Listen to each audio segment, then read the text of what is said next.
ಅಭ್ಯರ್ಥಿಗಳೇ, ನಮ್ಮ ಚಾನಲ್ಗೆ ಸ್ವಾಗತ.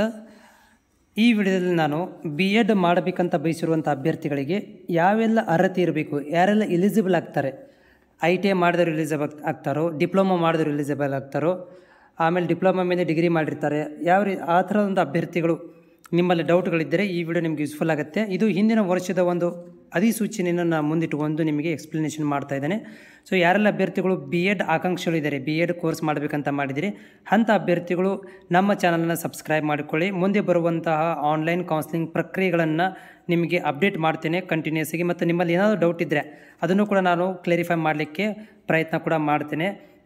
ಈ ಒಂದು ವಿದ್ಯಾರ್ಥಿ ನನಗೆ ಕಾಮೆಂಟ್ಸ್ ಹಾಕಿರುವಂಥದ್ದು ಏನಂತಂದರೆ, ನಾನು ಎಲಿಜಿಬಿಲಿಟಿ ಅವ್ರಿಗೆ ಒಂದು ಕ್ವಶನ್ ಕೇಳಿದ್ದಾರೆ. ಏನಂದರೆ, ನಂದು ಈ ಥರ ಡ್ಯಾಶ್ ಒಂದು ಕೋರ್ಸ್ ಆಗಿದೆ, ನಾನು ಅದರ ಮೇಲೆ ನಾನು ಡಿಗ್ರಿ ಮಾಡಿದ್ದೀನಿ, ನಾನು ಎಲಿಜಿಬಲ್ ಆಗ್ತೀನಾ ಅಂತ ಕೇಳಿದ್ದಾರೆ. ಸೊ ಅದಕ್ಕೆ ಸಂಬಂಧಿಸಿದಂತೆ ಇಲ್ಲಿ ನೋಡ್ಬೋದು, ಹಿಂದಿನ ವರ್ಷದ ಒಂದು ಆದೇಶದ ಪ್ರಕಾರ ಅರ್ಹತೆಗಳು ವಿದ್ಯಾರ್ಥಿ ಒಂದು ಎಲಿಜಿಬಿಲಿಟಿ ಏನಿರಬೇಕು. ಒಂದನೇದು, ಸರ್ಕಾರಿ ಕೋಟಾದ ಸೀಟುಗಳ ಅಭ್ಯರ್ಥಿಗಳು ಭಾರತದ ಪ್ರಜೆಯಾಗಿದ್ದು ಕರ್ನಾಟಕದ ಅಭ್ಯರ್ಥಿಯಾಗಿರಬೇಕು, ಒಂದು ಕಂಡೀಷನ್.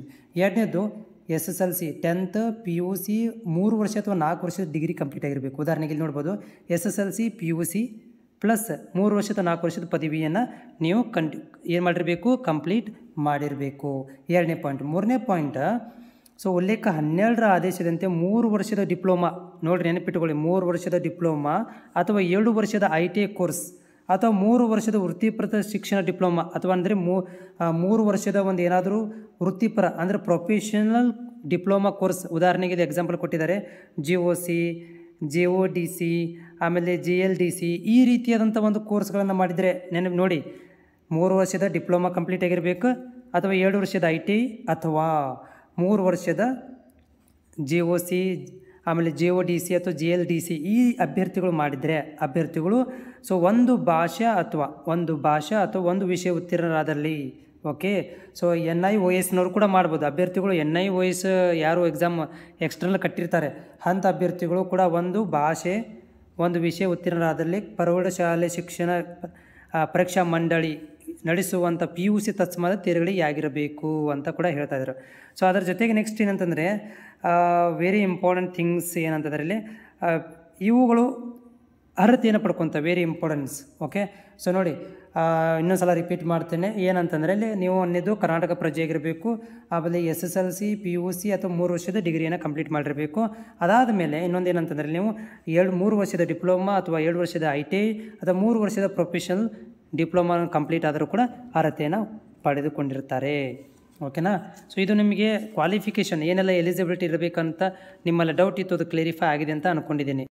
ನೋಡಿ, ಮತ್ತು ಇನ್ನೊಂದು ಪಾಯಿಂಟ್ ಏನಂತಂದ್ರಲ್ಲಿ, ಅರ್ಜಿ ಸಲ್ಲಿಸಲು ಇಚ್ಛಿಸುವ ಅಭ್ಯರ್ಥಿಯು ಕೆಳಕಂಡಂತೆ ವಿದ್ಯಾರ್ಥಿಯನ್ನು ಹೊಂದಿರಬೇಕು. ಒಂದೇನೆಂದರೆ, ಕನಿಷ್ಠ 50 ಅಂಕಗಳೊಂದಿಗೆ ಪದವಿ ಅಥವಾ ಕನಿಷ್ಠ 50 ಅಂಕಗಳೊಂದಿಗೆ ವಿಜ್ಞಾನ, ಸಾಮಾಜಿಕ ವಿಜ್ಞಾನ ಅಥವಾ ಮಾನಸಿಕ ವಿಷಯಗಳನ್ನು ಸ್ನಾತಕೋತ್ತರ ಪದವಿ ಅಂದರೆ ಮಾಸ್ಟರ್ ಡಿಗ್ರಿ ಕಂಪ್ಲೀಟ್ ಮಾಡಿರಬೇಕು. ಮಿನಿಮಮ್ 50% ಡಿಗ್ರಿಯರ್ ಕಂಪ್ಲೀಟ್ ಆಗಿರಬೇಕು ಅಥವಾ PG ಡಿಗ್ರಿ ಕಂಪ್ಲೀಟ್ ಆಗಿರಬೇಕು. ಕನಿಷ್ಠ 55% ಅಂಕಗಳೊಂದಿಗೆ ಇಂಜಿನಿಯರಿಂಗ್ ಪದವಿ ಅಥವಾ ವಿಜ್ಞಾನ ಮತ್ತು ಗಣಿತಶಾಸ್ತ್ರ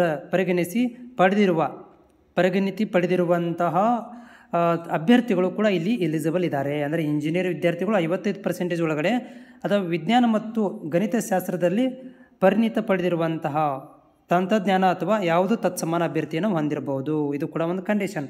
ಅದರ ಜೊತೆ ಆಮೇಲೆ ಇನ್ನೊಂದು ಪಾಯಿಂಟ್ ನೋಡಿ, ಇಲ್ಲಿ 2023-24 ಸಾಲಿನಲ್ಲಿ BEd ದಾಖಲಾತಿ ಪ್ರಕಟಣೆ ಹೊರಡಿಸಿದ ದಿನಾಂಕದ ಪೂರ್ವದಲ್ಲಿ ನಿಗದಿತ ವಿದ್ಯಾರ್ಥಿ ಪರೀಕ್ಷೆ ಬರೆದು ಉತ್ತೀರ್ಣರಾದ ಅಭ್ಯರ್ಥಿಗಳು ಮಾತ್ರ ಸಲ್ಲಿಸಬಹುದು. ಅಂದರೆ ಅಪ್ಲಿಕೇಶನ್ ಬರೋಕ್ಕಿಂತ ಮೊದಲೇ ನೀವು ಪಾಸ್ ಆಗಿರಬೇಕು.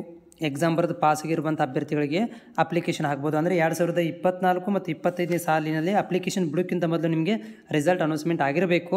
ಅಂಥ ಅಭ್ಯರ್ಥಿಗಳು ಅಪ್ಲಿಕೇಶನನ್ನು ಹಾಕಬಹುದು. ಇದು ಕ್ವಾಲಿಫಿಕೇಷನ್ಗೆ ಸಂಬಂಧಿಸಿದಂಥ ನಿಮ್ಮ ಡೌಟು ಕ್ಲಿಯರ್ ಆಗಿದೆ ಅಂತ ಅಂದ್ಕೊಂಡಿದ್ದೀನಿ. ಅದ್ರ ಜೊತೆಗೆ ನಮ್ಮ ಚಾನಲ್ ಹೊಸಬರಾಗಿದ್ದರೆ ಚಾನಲ್ ಸಬ್ಸ್ಕ್ರೈಬ್ ಮಾಡೋದನ್ನು ಕೂಡ ಮರಿಬೇಡಿ.